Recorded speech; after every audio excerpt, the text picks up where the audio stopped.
नमस्कार दोस्तों, मैं हूं राहुल चतुर्वेदी। स्वागत है आपका तपस्वी आईएएस में। इस वीडियो में हम बात करेंगे सुपरमून के बारे में। पहले मैं आपको बता दूं, 13 मई से हम अपने वीडियो लेक्चर कोर्स लॉन्च कर रहे हैं, जिसमें 8 सब्जेक्ट के वीडियो लेक्चर्स आपको प्रोवाइड किए जाएंगे। इस वीडियो लेक्चर कोर्स को पाने के लिए आप अपनी डिटेल्स info@upsciesexams.com में भेज सकते हैं। ये वीडियो लेक्चर कोर्स आपको 4,999 रुपीज में पड़ेगा अर्ली बर्ड डिस्काउंट के साथ। सबसे पहले बात करते हैं सुपरमून क्या होता है। सुपरमून और पेरिजी full moon is a phenomena that occurs when a full moon coincides with the moon being the closest to the earth on its orbit। हम जानते हैं मून अर्थ के अराउंड इलिप्टिकल ऑर्बिट में revolve करता है, और इस इलिप्टिकल ऑर्बिट में जब मून अर्थ के सबसे पास में होगा, नियरेस्ट पोजीशन पे होगा, उसको पेरिजी बोलते हैं, ठीक है। और जब सबसे दूर होगा उसको एपोजी बोला जाता है। तो सुपर मून को पेरिजी फुल मून भी बोलते हैं, right. And it is a phenomena that occurs when full moon coincides with the moon being the closest to the earth। जब फुल मून की सिचुएशन होगी, फुल मून और साथ में वो अर्थ के क्लोजेस्ट भी होगा, वो सिचुएशन सुपर मून कहलाती है।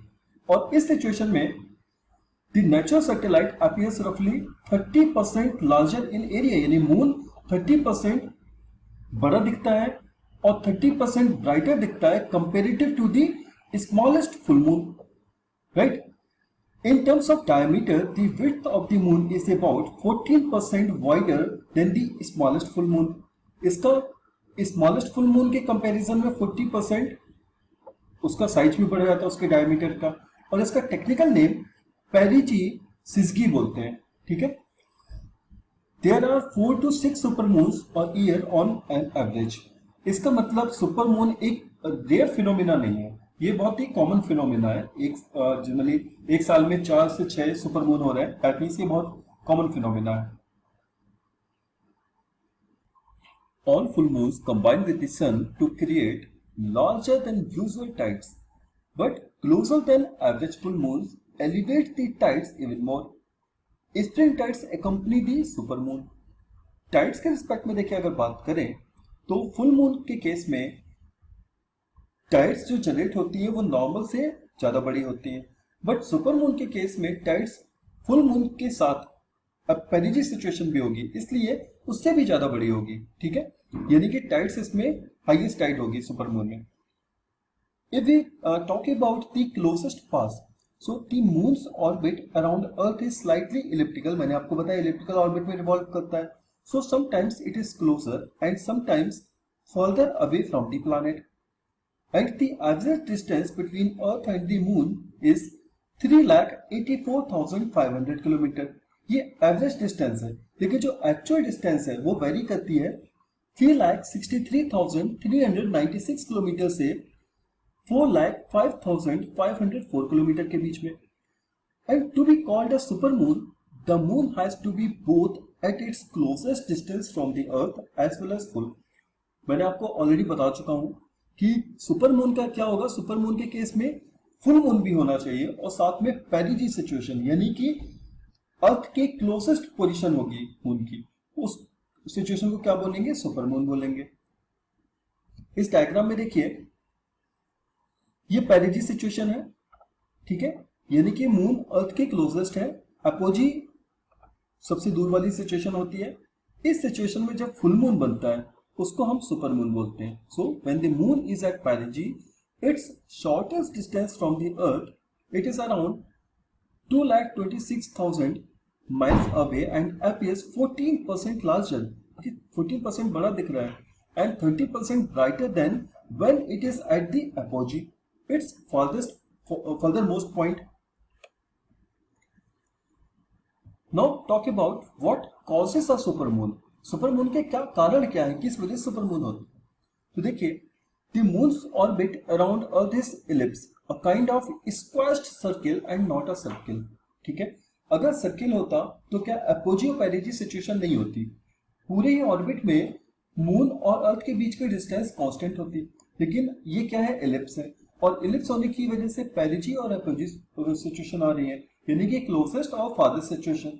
So when an orbit is elliptical, Earth is in middle, sits at one of the two foci of ellipse, The moon is inevitably closer to the earth when it passes one side of the ellipse and further away when it as it passes the other side. When it is at the closer side, called perigee, it is a full moon. If this distance is too closer to the earth, then it is called a supermoon. मैंने आपको यही बातें बताई अभी.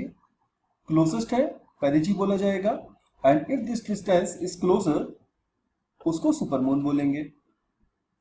सो why are supermoons not all the same size?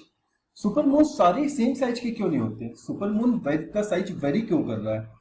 Condition तो दो है, एक तो नियरेस्ट पोजीशन हो, अर्थ के सबसे पास में हो, और साथ में फुल मून भी होना चाहिए. लेकिन इसमें सुपरमून का साइज वेरी क्यों कर रहा है? देखिए, the reason is that the shape of the ellipse that the moon draws around the earth is changing all the time as it is pushed and pulled by other gravitational forces. जो elliptical orbit है, ये orbit, इसका size change होता रहता है. और size क्यों change होता रहता है? Because of the gravitational push and pull of other gravitational bodies. जो अदर बॉडीज हैं स्पेस में, वो मून को अपनी तरफ अट्रैक्ट करते हैं या पुश करते हैं. इसकी वजह से ऑर्बिट कांस्टेंट नहीं है, ये ऑर्बिट चेंज होती रहती है. और इसके चेंज होने की वजह से एपोजी और पेरिजी, ये सिचुएशन अलग अलग टाइम पे अलग अलग होगी. इसलिए सुपरमून का साइज हमेशा सेम नहीं होता है. Now talk about biggest and brightest supermoon. अब देखिए, इसका साइज अगर चेंज हो रहा है, ठीक है, ऑर्बिट अगर चेंज हो रही है, इसका मतलब कोई एक सिचुएशन होगी जब ये बिल्कुल नियर में भी नियरेस्ट पोजीशन में होगा, यानी कि पेरिजी में भी सबसे नियरेस्ट पेरिजी होगी और अपोजी में सबसे ज्यादा दूर वाला अपोजी केस होगा. ठीक है, सो जब सबसे पास होगा, यानी पेरिजी में नियरेस्ट पेरिजी, उस केस में जब मून दिखेगा, वो उसका size comparative to normal situation और ज्यादा बड़ा दिखेगा. और ये जो सिचुएशन होगी, ये रेयर सिचुएशन होगी. तो इसके बारे में डिटेल में देखते हैं. The supermoon was observed after the moon was closest to the earth at 3,56,509 km on 14th November 2016. For the first time, moon came closest to the earth since 1948. देखिए, मैंने आपको बताया सुपर मून जनरली एक साल में 4 to 6 times ये आता है. इसका मतलब ये बहुत ही कॉमन सिचुएशन है, ये रेयर सिचुएशन नहीं है. लेकिन अगर हम बिगेस्ट और ब्राइटेस्ट सुपरमून की बात करें तो 1948 के बाद, आफ्टर 1948, 14 नवंबर 2016 को पहली बार ब्राइटेस्ट और बिगेस्ट सुपरमून दिखा था. ठीक है, last time the moon came closer to the earth on 26 January 1948. और 2016 के बाद the next time the supermoon will be observed on 25th November 2034. आप समझ सकते हैं कितनी रेयर सिचुएशन है. ये देखिए, मतलब टाइम डिफरेंस आप देखिए, टाइम डिफरेंस कितना ज्यादा हो रहा है. 1948 के बाद 2016 में दिखा, ठीक है, 2016 के बाद 2034 में इतना लॉन्ग जो टाइम गैप हो रहा है, इतने, यानी कि बिगेस्ट और ब्राइटेस्ट सुपरमून कितनी रेयर सिचुएशन है. So during this time moon will be even closure then this year.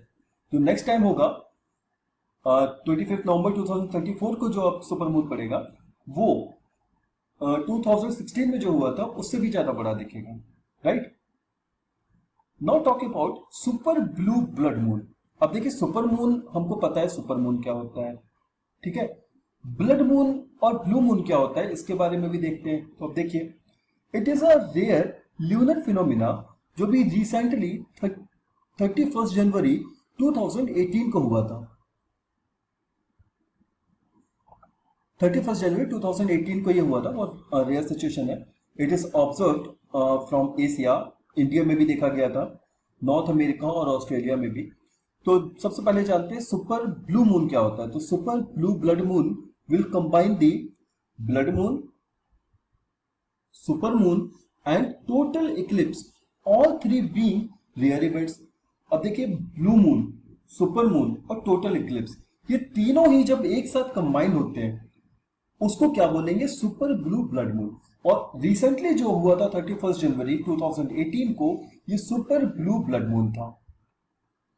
That means super blue blood moon ये rarest of the rare situation है, ठीक है। The moon will appear blood red in color as it crosses into shadow of the earth due to this phenomena. देखिए blood moon के बारे में हम जानते हैं। ब्लड मून क्या होता है, जब मून का कलर रेड हो जाता है, और ये फिनोमिना किसकी वजह से होता है, ये रेले इफेक्ट की वजह से होता है। ड्यूरिंग सनराइज और सनसेट में जो इफेक्ट होता है, रेड लाइट स्कैटर हो जाती है।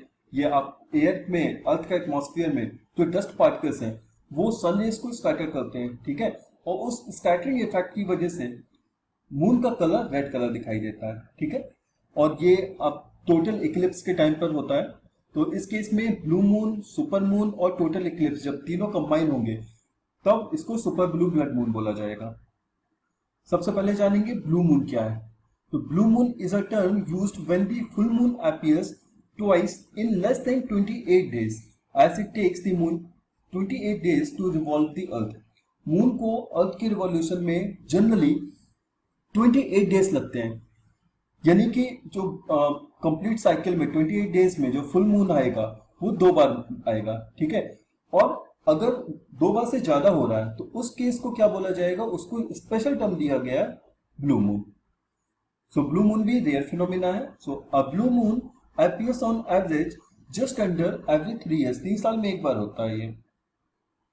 अब बात करते हैं टोटल लूनर इक्लिप्स की, ठीक है। मैंने आपको बताया कि क्या है ब्लू मून का केस, सुपर मून और टोटल इक्लिप्स तीनों का कंबाइंड है। सुपर मून हम ऑलरेडी देख चुके हैं, ब्लू मून भी देख लिया। अब टोटल इक्लिप्स देखते हैं, टोटल इक्लिप्स क्या होता है। देखिए total lunar eclipse when the moon passes completely into the umbra और total shadow of the earth. देखिए जब सन, अर्थ और मून तीनों एक लाइन में होंगे। अब इस केस में देखिए जब सन से सनरेज आएंगी तो जो एरिया ब्राइटर एरिया है, ब्राइटर एरिया को पेनुम्ब्रा बोला जाता है, और जो डार्केस्ट एरिया है, ठीक है, जहां पर सनरेज नहीं पहुंच रही है उसको उम्ब्रा बोलते हैं। और उम्ब्रा में जब मून आया है उस केस में क्या होगा, ये फुल मून अपीयर होगा, ठीक है। फुल मून होगा और ये रेड भी होगा। तो इसको देखिए, if you are in umbra of the shadow you will see a total eclipse. ये टोटल एक्लिप्स का केस है। If you are in the penumbra of the shadow you will have a partial eclipse. So ये इस जिसमें हम बात कर रहे हैं ये टोटल एक्लिप्स के केस की बात अभी कर रहे हैं। So friends that was all about the super moon. I hope आपको वीडियो पसंद आया होगा। So thanks for watching, all the best.